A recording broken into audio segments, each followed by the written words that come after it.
Today I'm with Herb Stevenson. He is a renowned international business consultant, business coach, business turnaround, and also a spiritual leader. And I think today we're going to talk a little bit about business coaching, but there's a book that Herb has recently written, and so let's get into it. Okay. Herb, I read the preface to Bear Attention, and it's fascinating. It is fascinating. I probably have a lot of questions, but I'm going to kind of ask you, what led you to develop Bear Attention as this book for coaching at the point of contact? Okay. The best way to describe it is I wanted to capture everything I had learned over the years in coaching, but I wanted it in practical terms. So I'd read a prior book on coaching, but it ended up being more of a textbook, which means not too many people are going to read it. It was a mixture of all my a variety of coaching experiences, but had a lot of theoretical type of articles as well.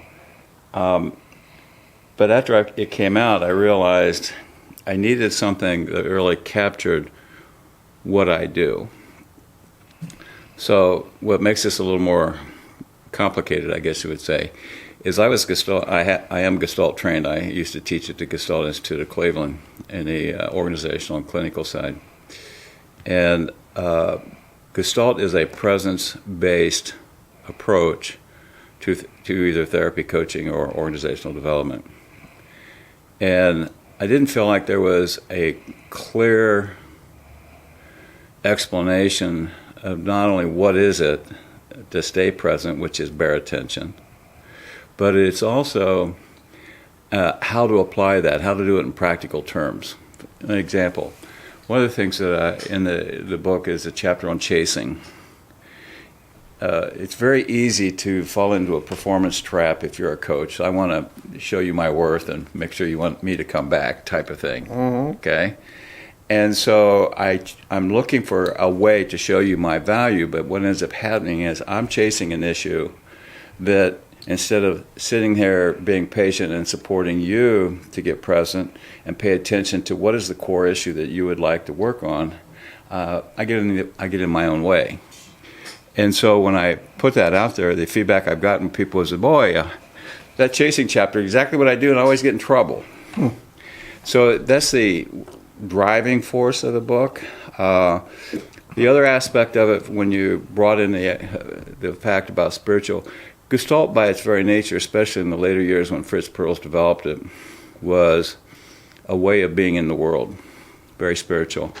A lot of people don't know this, but when he formed the Gestalt Institute of Cleveland, he required all of the faculty to study Buddhism for a whole year. And the reason for it is if you're not fully present, not fully attentive to even your own self-awareness, what good are you going to be for the other person except you're going to try to act like a football coach and tell them what to go do? And so I've been going to Gestalt for 30 years. I'm no longer practicing very much there. Occasionally I will. But I took it serious that the spiritual aspect had to be a critical part of the process, which is not saying, I sit around and go om all the time. It's saying I'm constantly focused on how do I stay present, and then how do I support my clients to do the same thing. And so all my work that I do right now embodies that. I may not use the same language, but I teach leaders how to be more present, which means how to better listen. Some of the prior podcast people may have heard I've talked about this. The average person stops listening at about 20% in, and they start coming up with a rebuttal or making their own meaning of, I know I've heard this before, and we really haven't. And that's why most of us as spouses say you don't listen, because we don't. And that's true of most leaders as well. They are in the false urgency or the immediacy of the moment, thinking I've got to come to a fast conclusion so I can move forward. Not true. three principles talked about in the book, slow is fast, less is more, small is big, is saying if you're very present and you're really paying attention to this moment, you're probably going to increase your effectiveness and therefore save time. And that's a consistent process of everything I do. Interesting. Well, when you mentioned, Gestalt and that practice as well, you have other influences that have helped you lead to this whole element of presence. But I noticed Toltec and Native American spirituality, which, of course, that's your core value, I would say, and then holism. If you could explain a little bit about the Toltec influence and what that is, I'm curious, actually. Well, the Toltec, there's a variety of teachers. The most well known are Don Miguel Ruiz and his two sons. They came up with called the Five Agreements, which is basically a presence-based set of agreements of how to be in the world. The other thing that the Toltec, though, came up with, and why I included a little bit of it in there, it's a very strong spiritual background, very similar to other spiritual practices, whether it be Buddhism or Native American. Everybody is saying the same thing. If you are fully present, which means you're in the center of yourself, you're not out here chasing shiny objects or things you think are important. You're just sitting here listening. Your effectiveness as a leader goes up. So one of the things that's in the book, the Toltec, is stalking. And a lot of times when we think stalking, we think of the negative side about, some perverts chasing somebody. Stalking is saying I'm going to develop the capacity to witness myself, so when I start telling a story about what's going on, instead of listening to the person, I stop.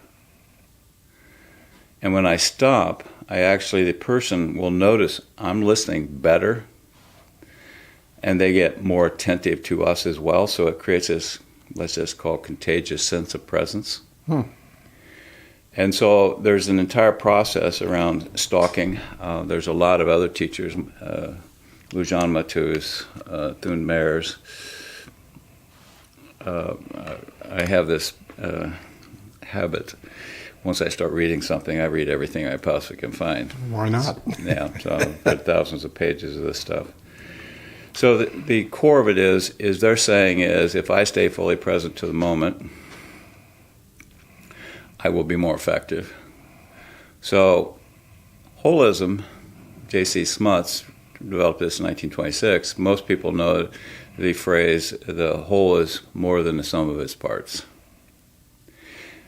If you read it the rest of the way, what he's saying is the essence is more than the sum of the parts. So your essence is more than the sum of your body.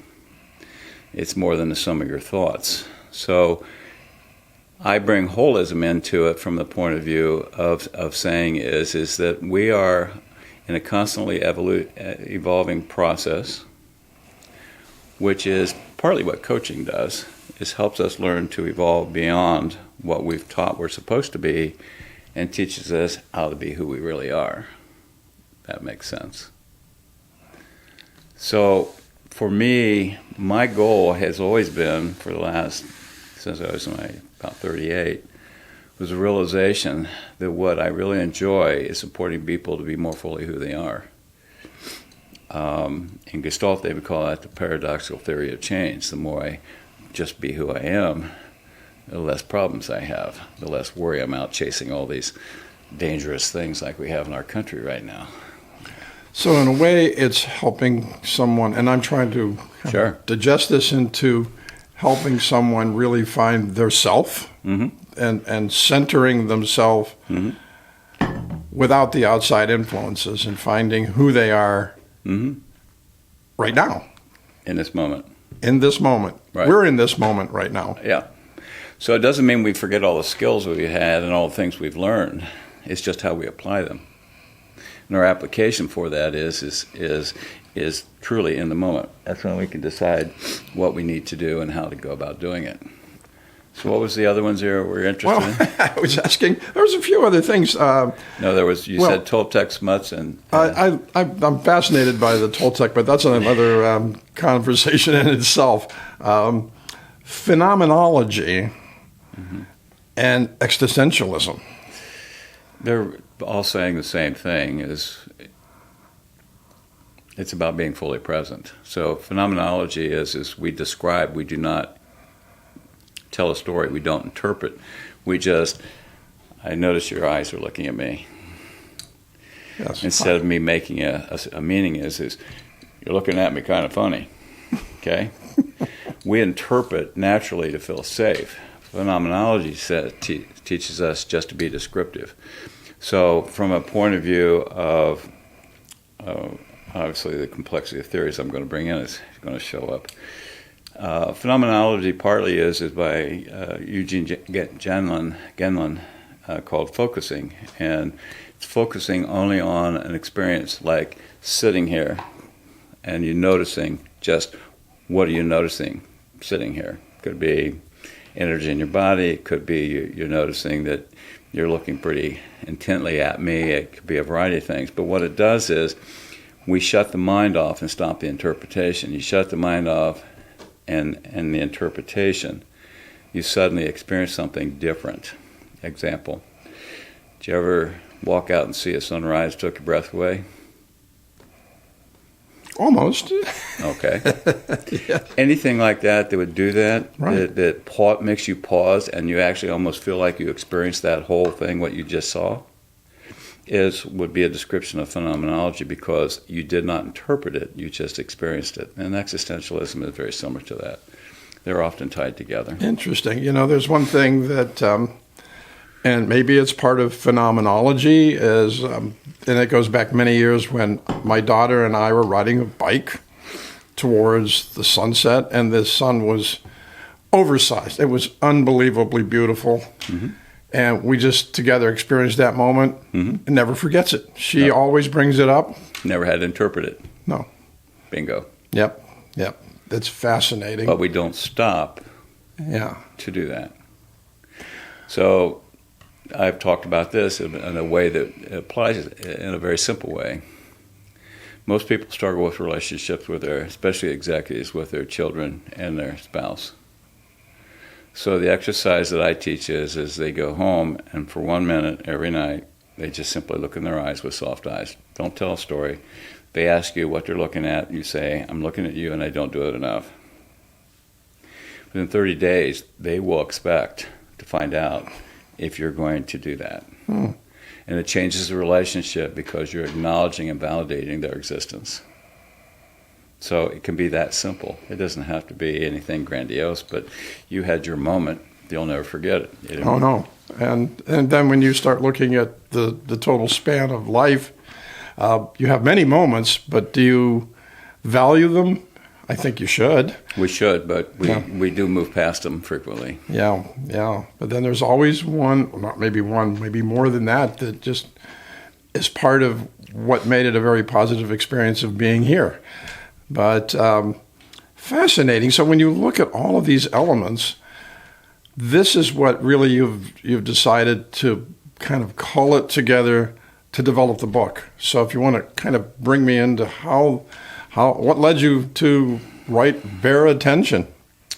Well, over the course of all these years, I began to realize that regardless of the discipline or the philosophy or the spiritual practice, they're all talking about the same thing. How do you get fully present to life? Live in the moment. Instead of life dictating you dictate your life. And that's not saying that you ignore all the social constraints and things of that nature. That would be suicide. But it is saying is how do you find a way to be who you are in this world? I'll give myself an example. When I was a banker and still a consultant, I wore 3-piece pinstripe suits every day. Didn't have long hair. Sure as hell didn't dress this way. I admire that you have long hair still. Yeah, I do. Unfortunately, mine went away a long time ago. So what I'm saying is I recognized I did not fit in that world per se. I was living based on what everybody told me I was supposed to do to be successful. Work like my father, like long hours, work hard, overachieve. And then one day I realized that I had it backwards.